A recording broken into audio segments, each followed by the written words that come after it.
Government of India Shrimati Punya Salila Srivastava जी,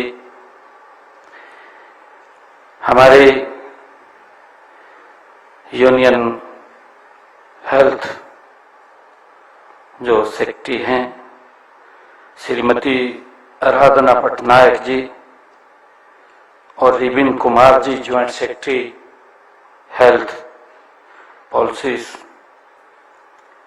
हमारी हरियाणा सरकार की हेल्थ सेक्रेटरी श्रीमती सुमिता मिश्रा जी और पूरे देश भर से 2 दिन के लिए इस समिट में आज पधारे हुए अतिथिगण, अधिकारीगण, आप सबका मैं यहाँ पधारने पर स्वागत भी करता हूँ, आप सबका अभिनंदन भी करता हूँ।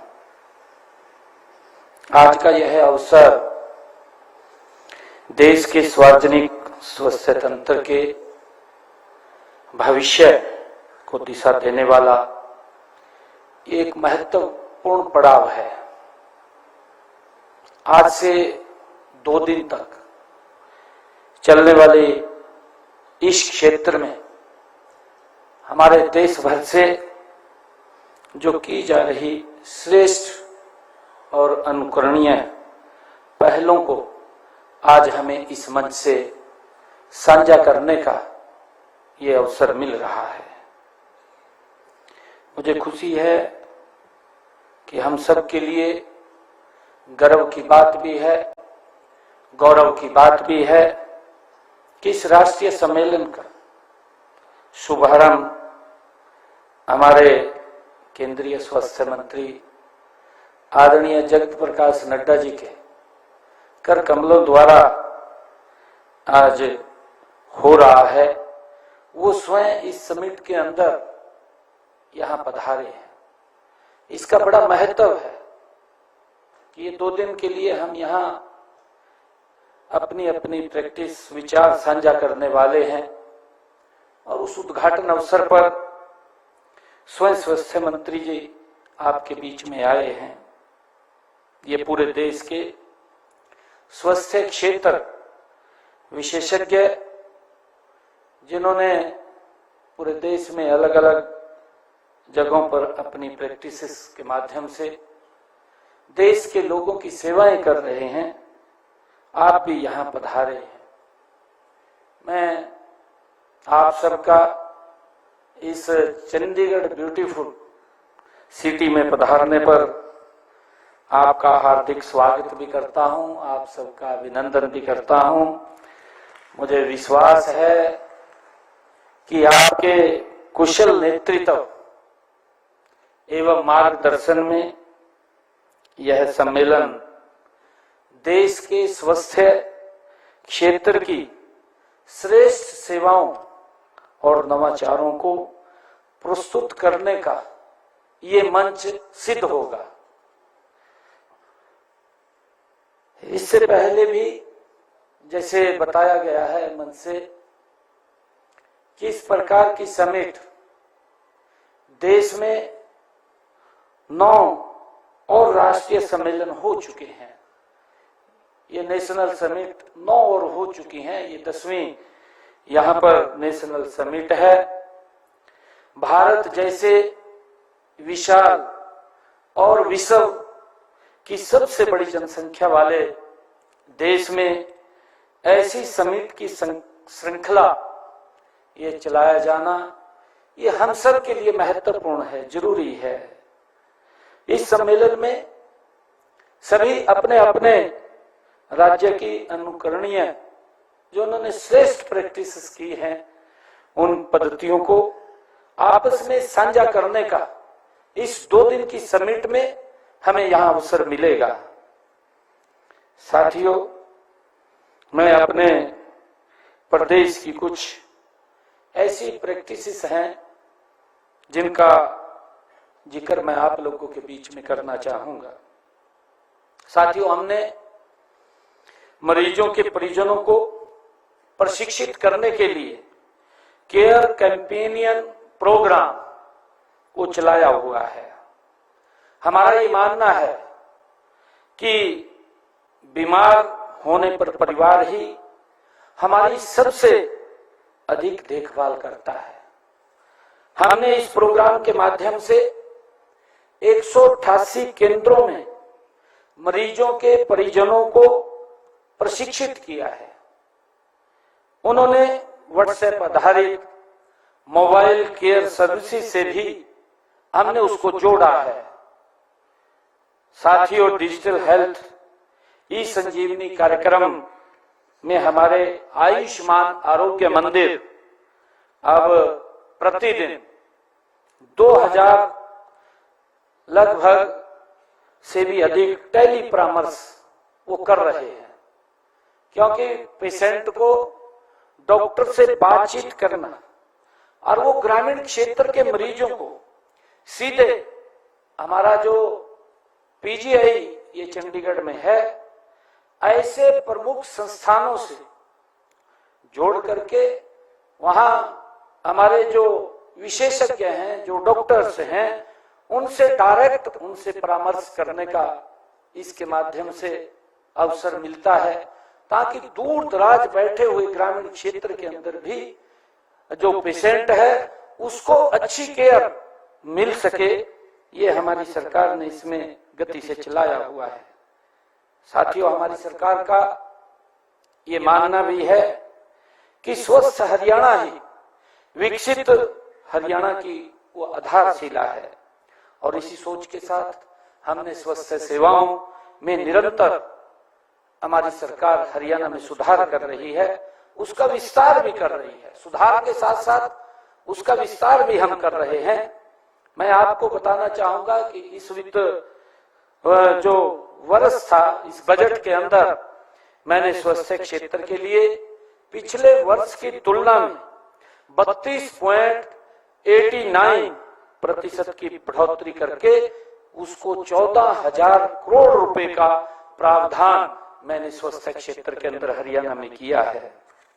साथियों, मैं ये भी बताना चाहूंगा कि प्रदेश में हमने 2014 में जन सेवा का जब दायित्व संभाला था, उस समय स्वास्थ्य बजट 2,646 करोड़ रुपए था। हमने 2025-26 में इसे बढ़ा करके 10,500 करोड़ रुपए कर दिया, और यह बढ़ोतरी नागरिकों के साथियों बेहतर स्वास्थ्य के प्रति हमारी प्रतिबद्धता का ये प्रतीक है। आदरणीय नरेंद्र मोदी जी के नेतृत्व में निरंतर हमारी सरकार स्वास्थ्य सेवाओं को सुदृढ़ और मजबूत करने का काम वो गति से कर रही है। मैं एक विशेष बात भी आपसे साझा करना चाहूंगा। 2014 में ही हमने ये महसूस किया था कि प्रदेश में डॉक्टरों की और स्टाफ की भारी कमी है, क्योंकि हमने 2014 से पहले ये देखा है कि जिस अनुपात में देश की प्रदेश की आबादी है, उस अनुपात के अंदर डॉक्टर उपलब्ध नहीं है।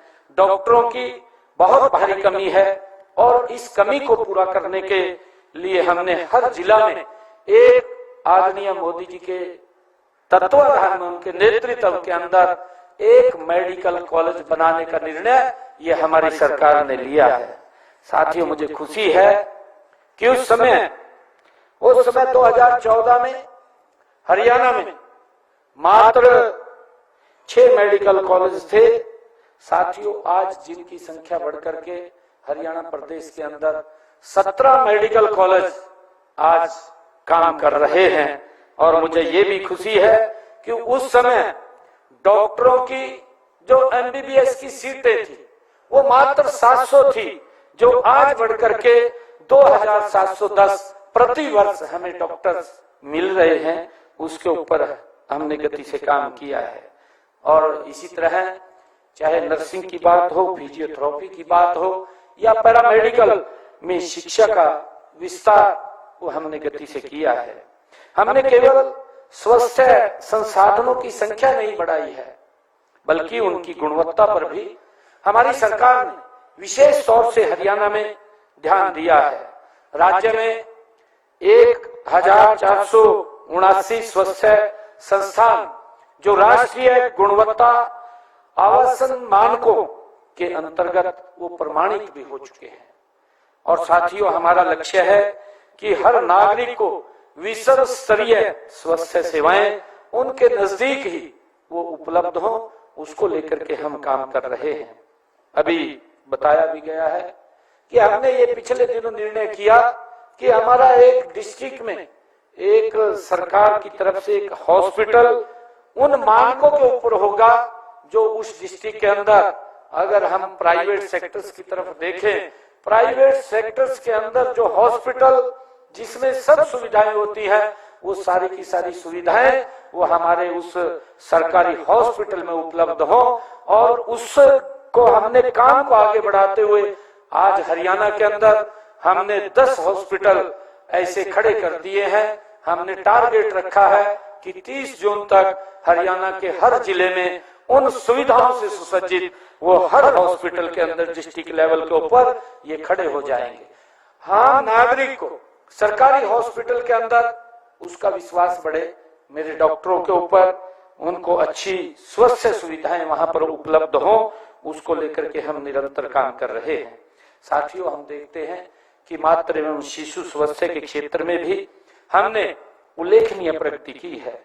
प्रत्येक जिला अस्पताल पर हमने आधुनिक मातृत्व और शिशु स्वास्थ्य विंग स्थापित करने का काम वो तेजी से किया है। आज राज्य में संस्थागत जो प्रवेश दर 98.80% तक वो पहुंच गई है और इससे मातृत्व एवं शिशु मृत्यु दर में भी उल्लेखनीय कमी आई है। और इस तरह प्रदेश में पूर्ण टीकाकरण दर 105% वो हो चुकी है। साथियों, हमने निरोगी हरियाणा जैसी पहल के माध्यम से हर नागरिक के स्वास्थ्य की जांच वो सुनिश्चित की है। अब तक हमने अंत्योदय परिवारों के लगभग 1 करोड़ नागरिकों की वो स्क्रीनिंग भी की जा चुकी है और 5.86 करोड़ से अधिक लैब टेस्ट हमने फ्री में करने का काम वो किया है। और इससे हमारे नागरिकों को समय रहते बीमारियों का वो पता लगाकर उनका उपचार भी संभव हमने किया है।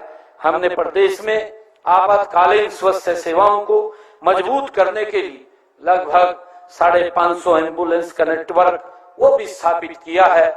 और इसके साथ साथ हमारी जो एक आपातकालीन व्यवस्था है डायल 112 से उसको जोड़ा है।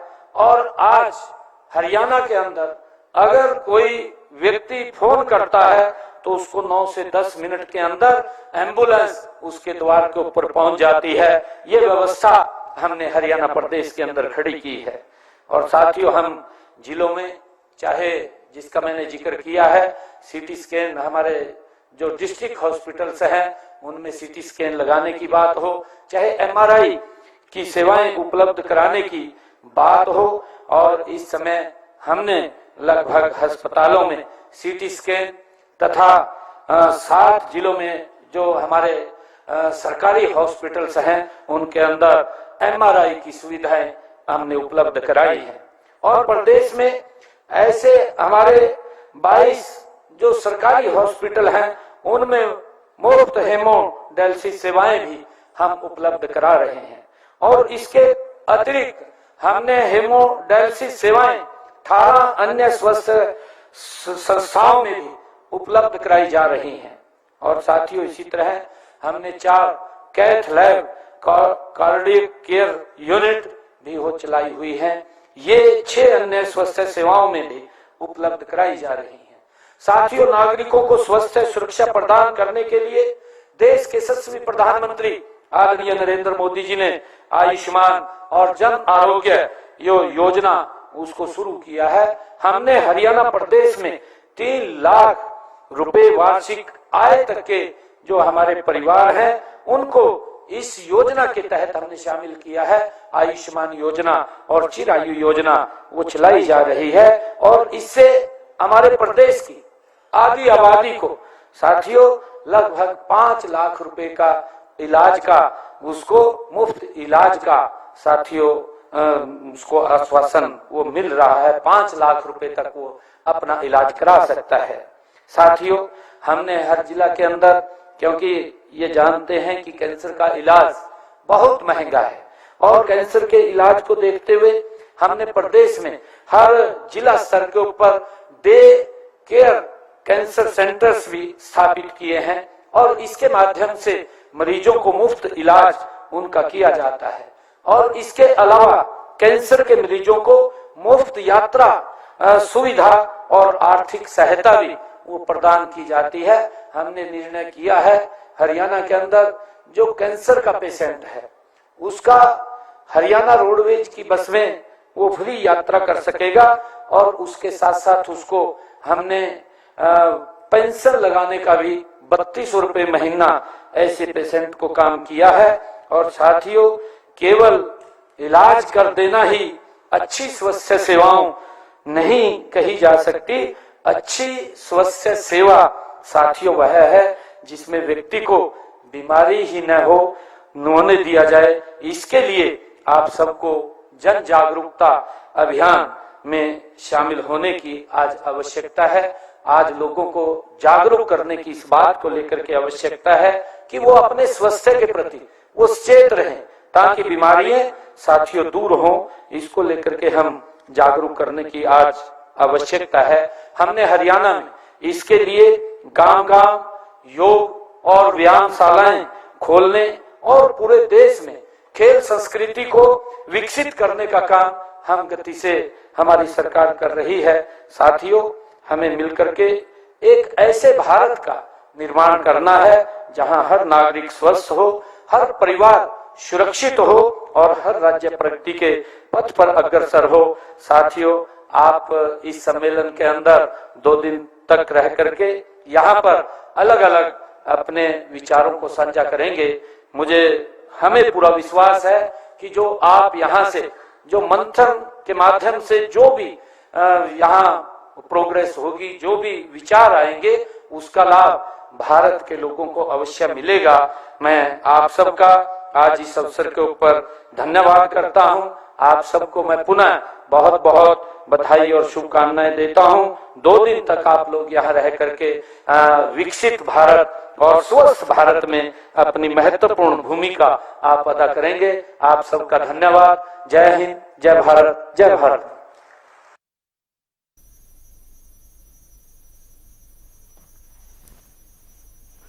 बड़ी खबर, चंडीगढ़ में नेशनल हेल्थ समिट का आगाज।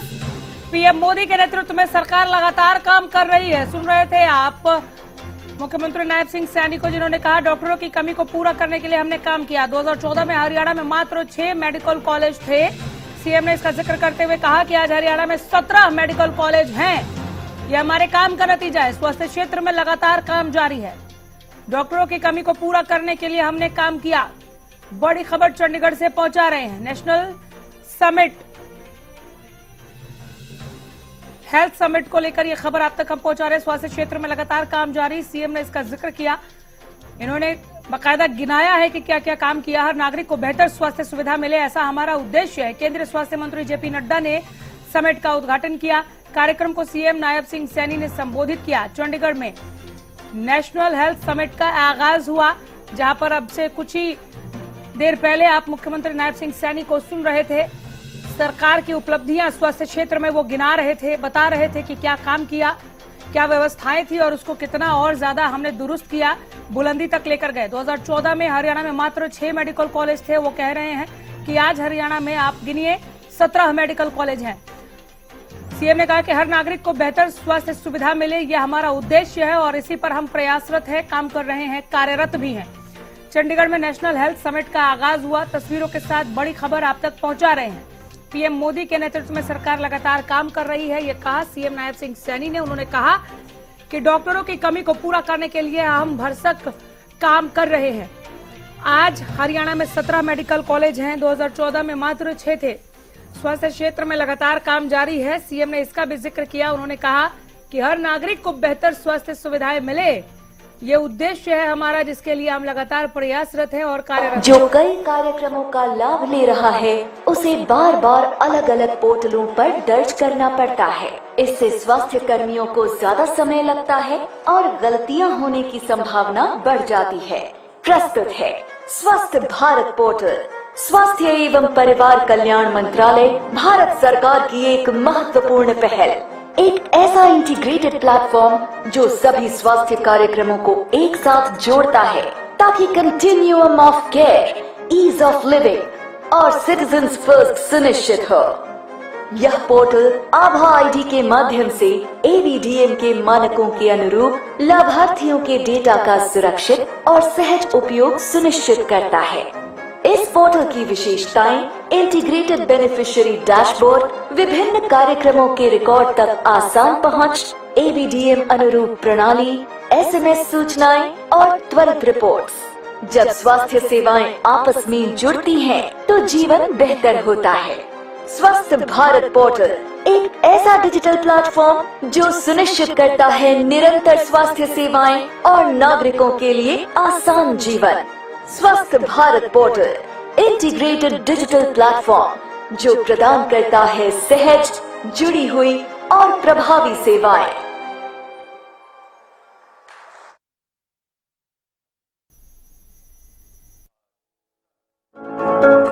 भारत सरकार के स्वास्थ्य एवं परिवार कल्याण मंत्रालय लेकर आए हैं जननी, गर्भवती महिलाओं और बच्चों के स्वास्थ्य के लिए एक नया डिजिटल पोर्टल। जननी पोर्टल के स्मार्ट इंटीग्रेटेड डेटा प्रबंधन सिस्टम से हर माँ और बच्चे को समय पर सही उपचार मिल सकेगा। जननी पोर्टल हर माँ और बच्चे को आभा से जुड़ी एक डिजिटल पहचान देता है। क्यूआर आधारित डिजिटल MCH कार्ड यानी mother and child health card के माध्यम से स्वास्थ्य संबंधी जानकारी कहीं भी कभी भी देखी जा सकती है। जननी पोर्टल में पंजीकरण करने से स्वास्थ्य सेवाओं से जुड़े अलर्ट मिलते हैं। ये उच्च जोखिम वाली गर्भावस्थाओं की पहचान कर समय पर रेफरल और देखभाल सुनिश्चित करता है। जननी अलग अलग प्लेटफॉर्म से जुड़कर हर लाभार्थी के स्वास्थ्य से जुड़ी जानकारी एक ही जगह उपलब्ध कराता है।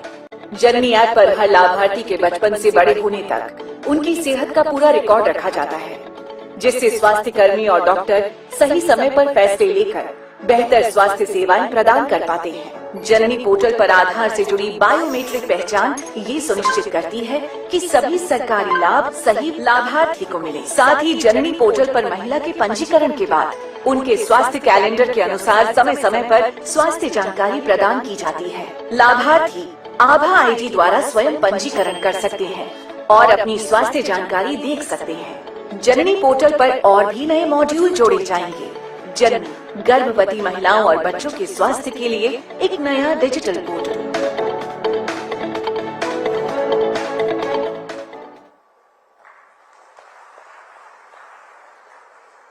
और इसके बाद देवी और सज्जनों, जो अगला लोकार्पण है वो कंपेनियम का है। देश में विभिन्न राज्यों और केंद्र शासित प्रदेश स्वास्थ्य के विभिन्न क्षेत्रों में जो नवाचार कर रहे हैं, बेस्ट प्रैक्टिसेस कर रहे हैं, ये उनका एक संकलन है। श्रेष्ठ प्रथाओं का प्रसार करने का एक प्रयास है। मुख्य अतिथि महोदय से पुनः अनुरोध कि वो बटन दबाकर इसका भी लोकार्पण करें।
और इसके बाद जो तीसरा लॉन्च होने जा रहा है वो इंटीग्रेटेड ट्रेनिंग मॉड्यूल का है।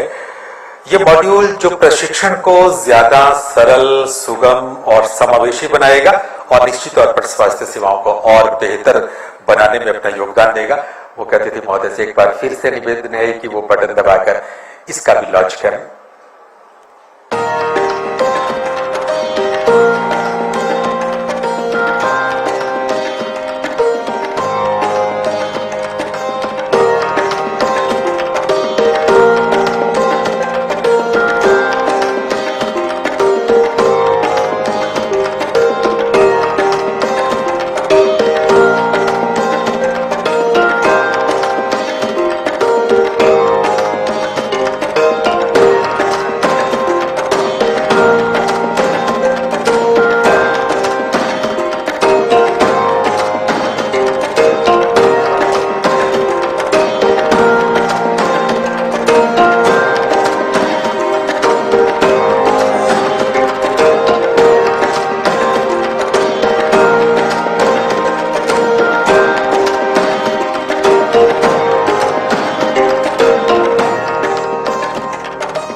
देवी और सज्जनों, इसके बाद जिस पोर्टल का लॉन्च होगा वो कार्यक्रम है राष्ट्रीय बाल स्वास्थ्य कार्यक्रम यानी RBSK 2.0, उसे लॉन्च करेंगे। इसमें 0 से 18 साल के बच्चों को 4D यानी कई तरह की बीमारियों से बचाने का प्रयास इसके माध्यम से है। इसके पहले चरण को बहुत सफलता के साथ पूरा करने के बाद ये उसका अगला चरण, तो निवेदन करूंगा मुख्य अतिथि महोदय से एक बार फिर से बटन दबाकर इसे लॉन्च करें।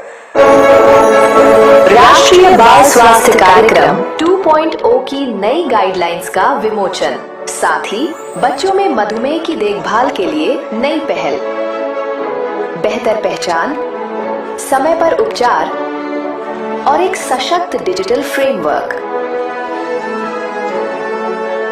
और पहली बार बच्चों में मधुमेह के लिए विशेष दिशा निर्देश।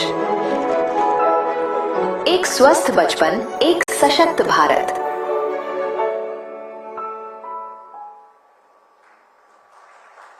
राष्ट्रीय बाल स्वास्थ्य कार्यक्रम और डायबिटीज का ये गाइडेंस डॉक्यूमेंट आपके सामने लॉन्च हुआ। कई पहले हैं देवी और सज्जनों जो निश्चित तौर पर स्वास्थ्य सेवाओं के क्षेत्र में एक नया आयाम लाएंगे। तालियां जरा जोरदार आप सबकी तरफ से हो जाए। आज हमारी खुशनसीबी के जगत प्रकाश नड्डा साहब माननीय केंद्रीय मंत्री स्वास्थ्य और परिवार कल्याण और रसायन और उर्वरक भारत सरकार इस कार्यक्रम का शुभारंभ करने के लिए, समिट का शुभारंभ करने के लिए हमारे बीच में पधारे हैं।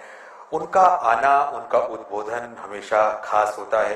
देश के यशस्वी प्रधानमंत्री श्री नरेंद्र मोदी साहब जिस विकसित भारत का संकल्प 2047 तक अपनी आंखों में संजोए हुए हैं, निश्चित तौर पर उसमें स्वास्थ्य सेवाएं भी बहुत महत्वपूर्ण भूमिका अपनी उनकी रहती है। तो माननीय प्रधानमंत्री महोदय के उसी विजन को, उसी संकल्प को यथार्थ पर उतारने के लिए, धरातल पर उतारने के लिए बहुत ऊर्जा के साथ, बहुत कोशिश के साथ जो आगे बढ़ रहे हैं श्री जगत प्रकाश नड्डा साहब को मैं उनके उद्बोधन के लिए आपकी जोरदार करतल ध्वनि के साथ देवी और सज्जनों आमंत्रित कर रहा हूं। माननीय श्री JP नड्डा साहब।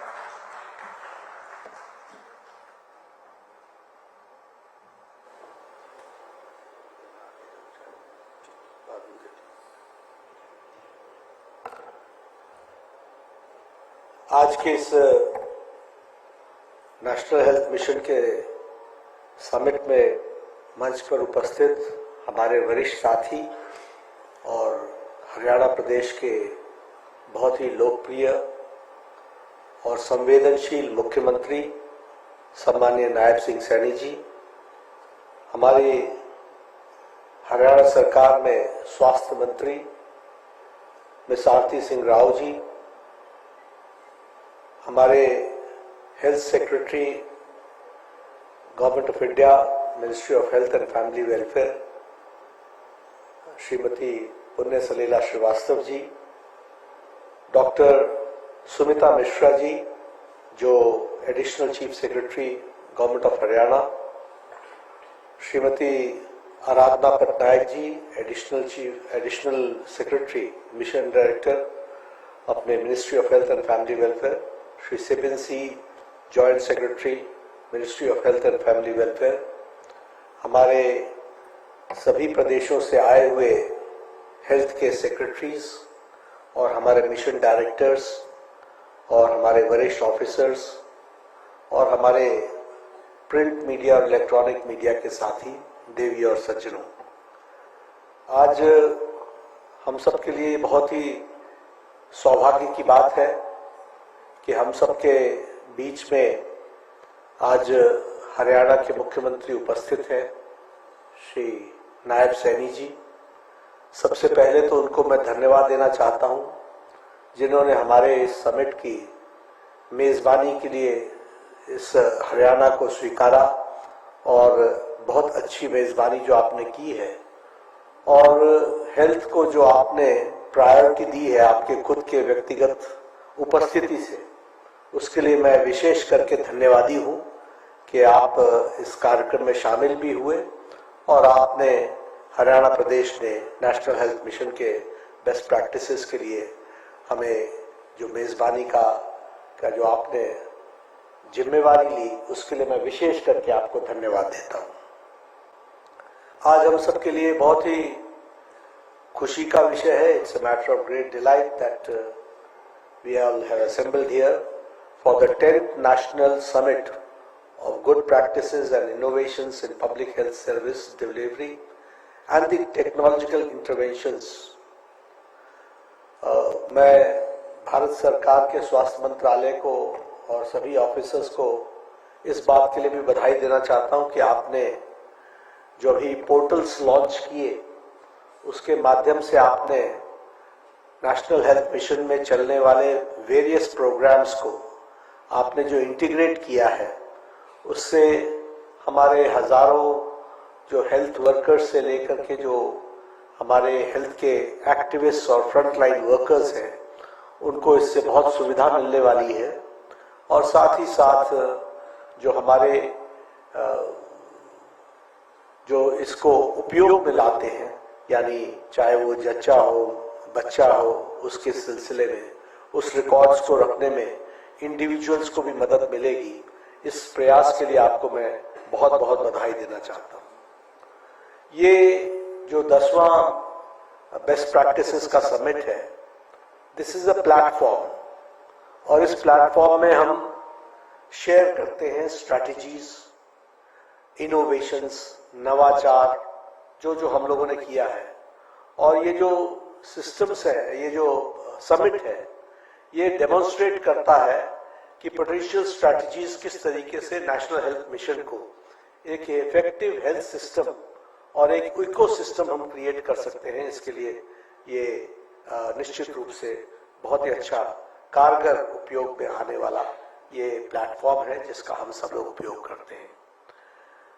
एक बात मैं और कहना चाहूंगा कि पिछले एक दशक में प्रधानमंत्री मोदी जी के नेतृत्व में सभी क्षेत्रों में और विशेष करके स्वास्थ्य के क्षेत्र में हम सब लोगों ने विकसित भारत की ओर जाने के लिए एक लंबी छलांग लगाई है, एक लॉन्ग लीप लिया है। We have taken a long leap in the last decade and that long leap under the dynamic leadership of prime minister Modi, many new initiatives we have taken. If I talk about the initiatives, I will talk about the strengthening of the health system. Of course, in the area of science, innovations, technology, और सबसे बड़ी बात जो policy के माध्यम से हुई है, जिसकी मैं बार बार जिक्र करता हूं, वो है comprehensive health policy of 2017। If we talk about the health policy which we had initiated in 1997-98 और जो लंबे समय से चल रही थी, वो क्यूरेटिव हेल्थ पॉलिसी थी। उसमें जो सारा जोर था वो क्यूरेटिव पार्ट पर था। पर इन 2017 जब हम नए हेल्थ पॉलिसी लेकर के आए, तो that was a comprehensive, holistic, inclusive health policy. When I से कॉम्प्रिहेंसिव, व्हेन आई से इंक्लूसिव, व्हेन आई से taking everybody together and every aspect to be taken care, तो उसमें prevention, promotion, curative part, palliative part, rehabilitative part, geriatric part, इन सबको जोड़ करके कैसे हमारी हेल्थ पॉलिसी बने, इसको हम लोगों ने फोकस में रख करके काम किया। और जब हम इसकी बात भी करते हैं तो मैं ये भी आपसे कहना चाहूंगा कि 1,81,000, अब शायद 85,000 हो गए हैं, 1,85,000 आयुष्मान आरोग्य मंदिर, that is the first contact point, जहां हम 1.4 बिलियन पीपल को कनेक्ट करते हैं। और जब हम कनेक्ट करते हैं तो उसमें हमारा प्रयास है कि हम प्रिवेंशन पार्ट को हम जरूर ध्यान में रखें। और प्रिवेंशन पार्ट की बात जब हम करते हैं तो हम आपके साथ यह भी शेयर करना चाहेंगे कि प्रिवेंशन में चाहे वो हाइपरटेंशन हो, डायबिटीज हो, चाहे वो ओरल कैंसर हो, चाहे वो लेडीज का ब्रेस्ट कैंसर हो, चाहे वो सर्विक्स कैंसर हो, ये सब की screening at the age of 30 हम लोगों ने तय की और उसको हम लोगों ने बढ़ाने का प्रयास किया है। और जब हम इसकी चर्चा करते हैं तो मैं यह जरूर कहना चाहूंगा कि इसमें हमको एक बहुत ही, और इसके साथ साथ जो हमारे मदर एंड चाइल्ड का प्रोग्राम है जिसमें हम 12 पैकेजेस देते हैं, उसको भी हमने ध्यान में रखा है।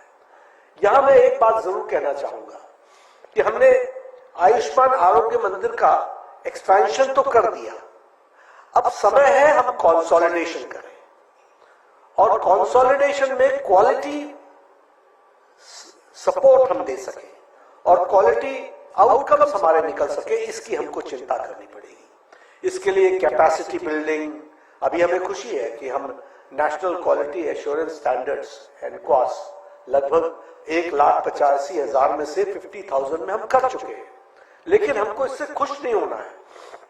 We should not feel satisfied. We should not feel happy. It is still a larger task is left which we have to do. और एनक्वास का भी क्वालिटी में जो हमने स्टैंडर्ड्स, एश्योरेंस स्टैंडर्ड्स तय किए हैं, उसको भी लगातार हमको ऑडिट करते हुए आगे बढ़ने की आवश्यकता है, जिसपे हमको काम करने की जरूरत है। मैं यहाँ जब नेशनल क्वालिटी एश्योरेंस स्टैंडर्ड्स की बात कर रहा हूँ और जब कंसोलिडेशन की बात कर रहा हूँ, तो मैं ये भी कहना चाहूंगा कि हमें रेगुलरली ऑडिट करना चाहिए और ऑडिट का मेथोडोलॉजी हमको डेवलप करनी चाहिए ताकि हम ये देख सकें कि किस तरीके से हमारे आयुष्मान आरोग्य मंदिर उसमें काम कर रहे हैं, उसको हमको आगे बढ़ाना चाहिए। एक मैं यहाँ ये भी आपसे शेयर करना चाहूंगा कि हमारे इसमें बहुत ही इंप्रेसिव प्रोग्रेस हुई है।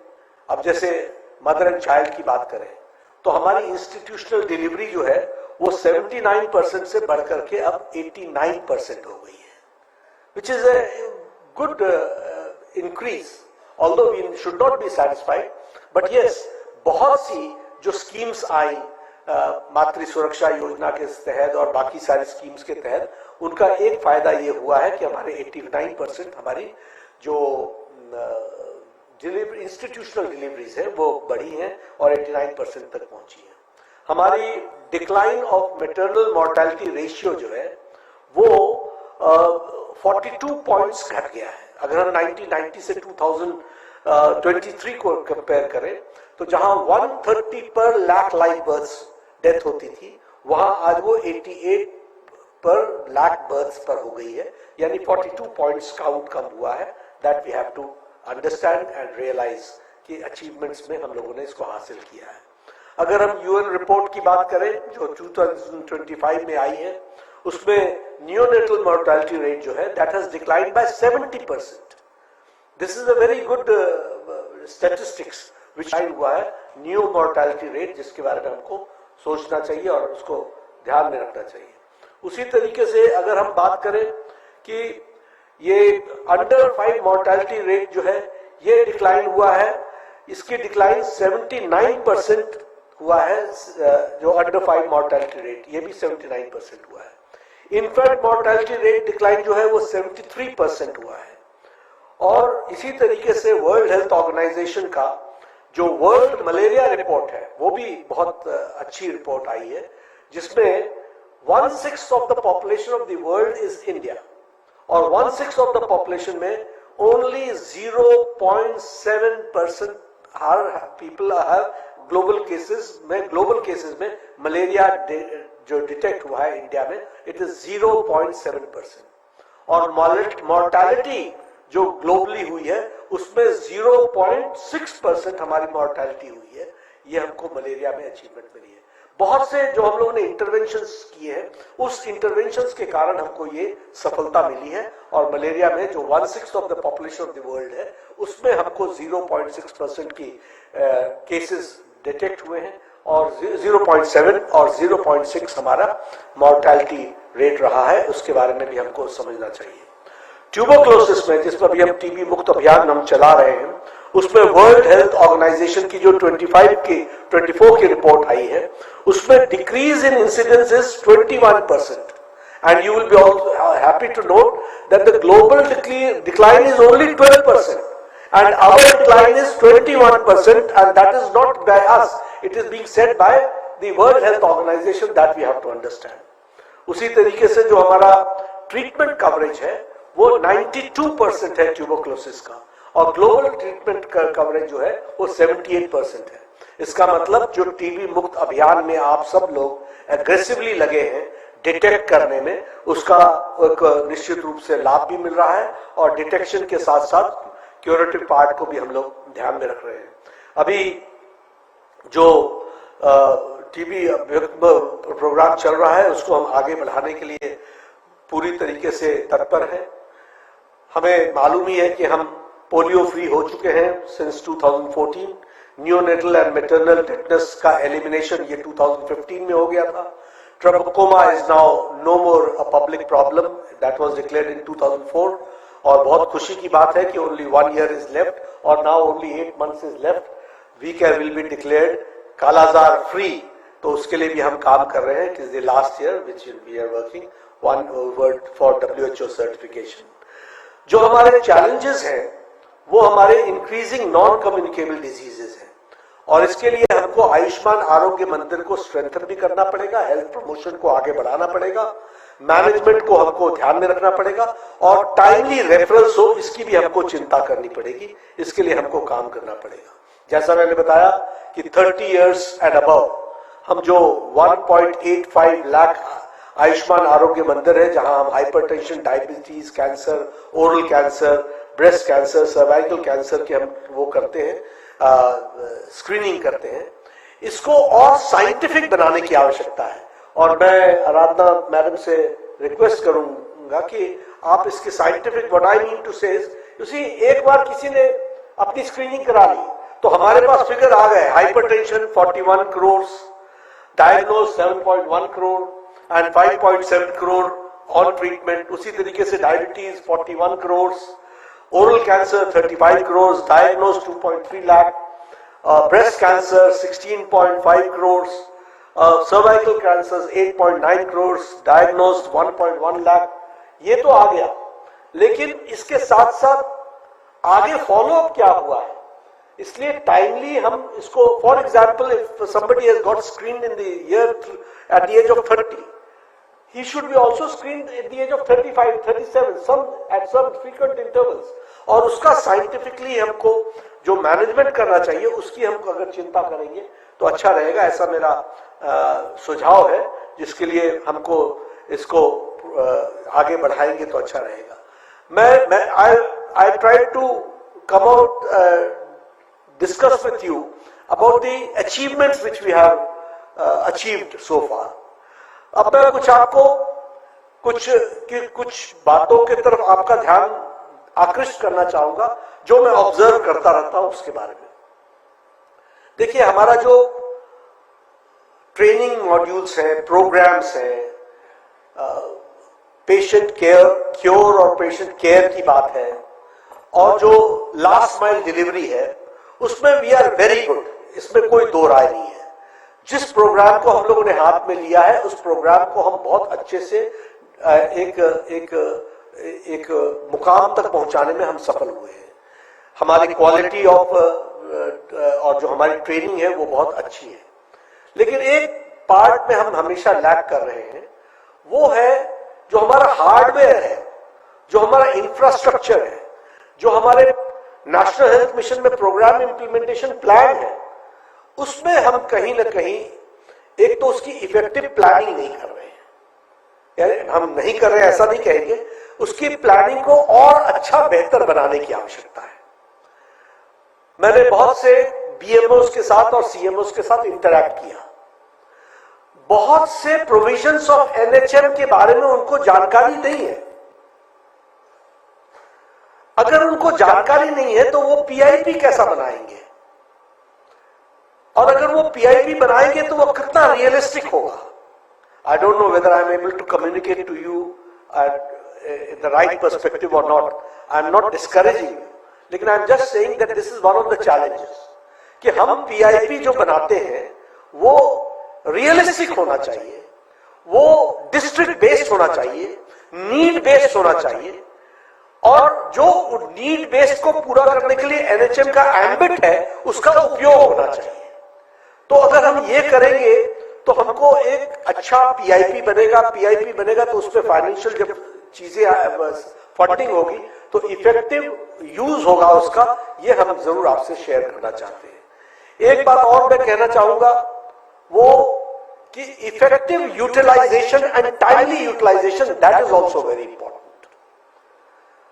हमारे को यूटिलाइजेशन टाइम पर नहीं मिलता है।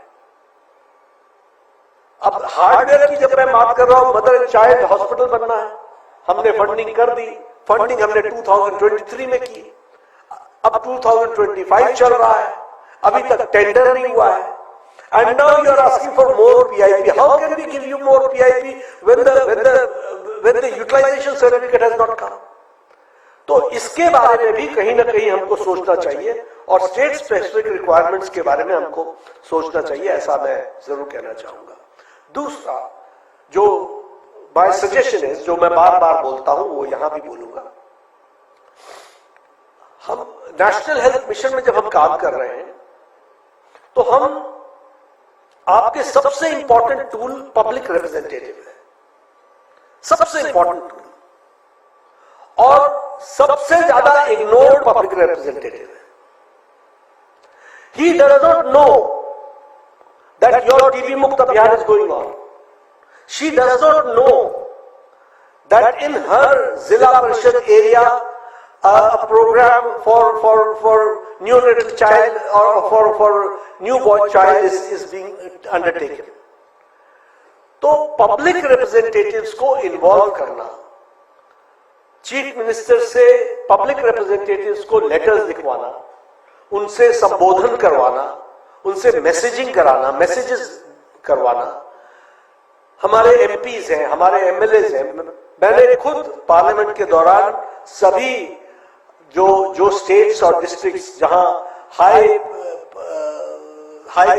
नंबर ऑफ केसेस ट्यूबरकुलोसिस के थे, मैंने उनके साथ इंटरैक्ट किया, मेंबर पार्लियामेंट के साथ। लेकिन I should not say, but we have to think about it that the mission directors, the secretary health and the down the stream the doctors, they should have a very lively contact with the public representatives.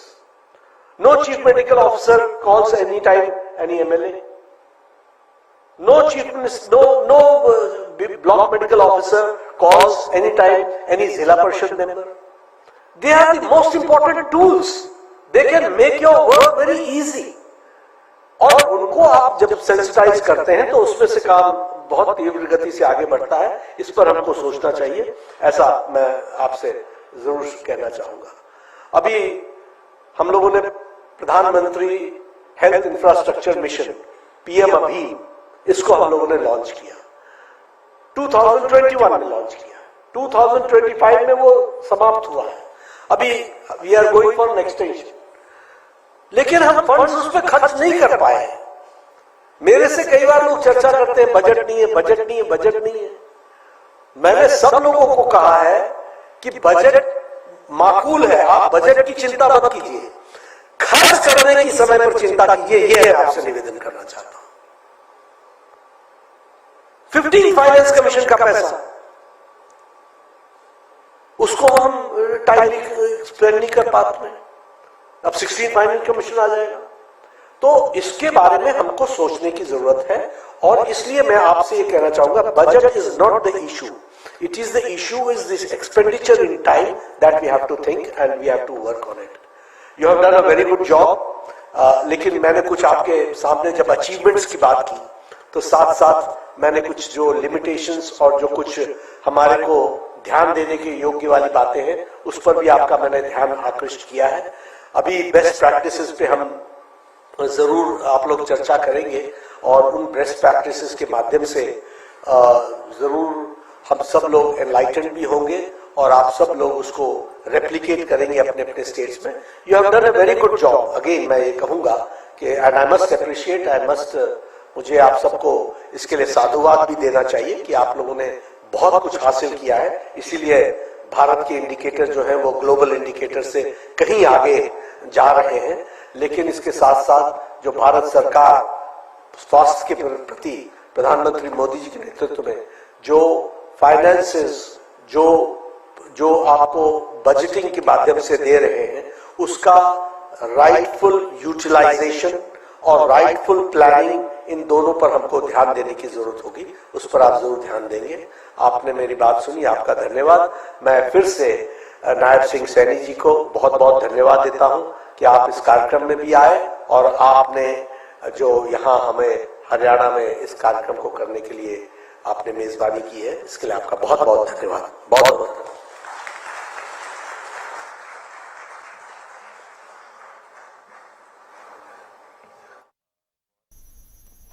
तो चंडीगढ़ में national health summit का आगाज, केंद्रीय स्वास्थ्य मंत्री JP Nadda को आप सुन रहे थे।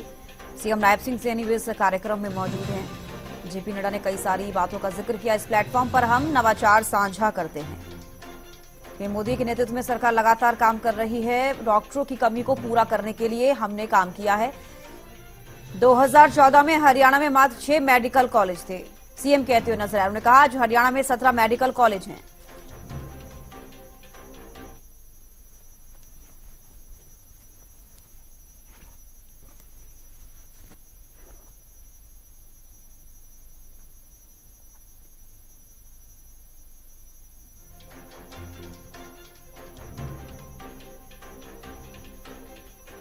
तो केंद्रीय स्वास्थ्य मंत्री जेपी नड्डा ने समिट का उद्घाटन किया। अपने संबोधन में उन्होंने कई बातों का जिक्र किया। इस प्लेटफॉर्म पर हम नवाचार साझा करते हैं। चंडीगढ़ में नेशनल हेल्थ समिट का आगाज, केंद्रीय स्वास्थ्य मंत्री जेपी नड्डा ने समिट का उद्घाटन किया। जेपी नड्डा ने कहा कि एक प्लेटफॉर्म है, इस प्लेटफॉर्म पर हम नवाचार साझा करते हैं। चंडीगढ़ में नेशनल हेल्थ समिट का आगाज, केंद्रीय स्वास्थ्य मंत्री जेपी नड्डा ने समिट का उद्घाटन किया। सीएम नायब सिंह सैनी भी इस कार्यक्रम में मौजूद रहे। अपने संबोधन में सीएम ने भी कई बातें कही। तो चंडीगढ़ में नेशनल हेल्थ समिट का आगाज हुआ है। आपको बता दें, केंद्रीय स्वास्थ्य मंत्री जेपी नड्डा ने समिट का उद्घाटन किया। उन्होंने कहा कि ये एक प्लेटफॉर्म है, इस प्लेटफॉर्म पर हम नवाचार साझा करते हैं। तो चंडीगढ़ में नेशनल हेल्थ समिट का आगाज, केंद्रीय स्वास्थ्य मंत्री जेपी नड्डा ने समिट का उद्घाटन किया। ये एक प्लेटफॉर्म है, जेपी नड्डा अपने संबोधन में कहते हुए नजर आए। तो चंडीगढ़ में राष्ट्रीय शिखर सम्मेलन का आयोजन किया गया। सीएम नायब सिंह सैनी भी इस कार्यक्रम में पहुंचे हैं और आपको बता दें, उन्होंने भी अपने संबोधन में कई बातों का जिक्र किया है।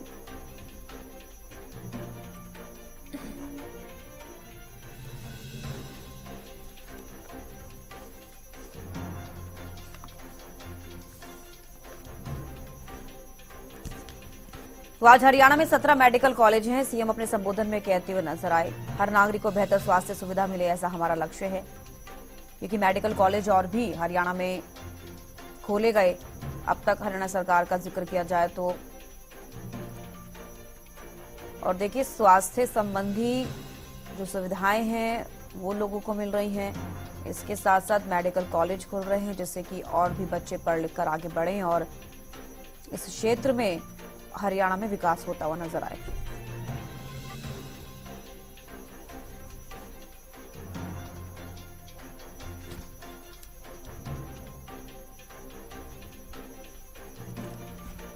तो केंद्रीय स्वास्थ्य मंत्री जेपी नड्डा ने समिट का उद्घाटन किया।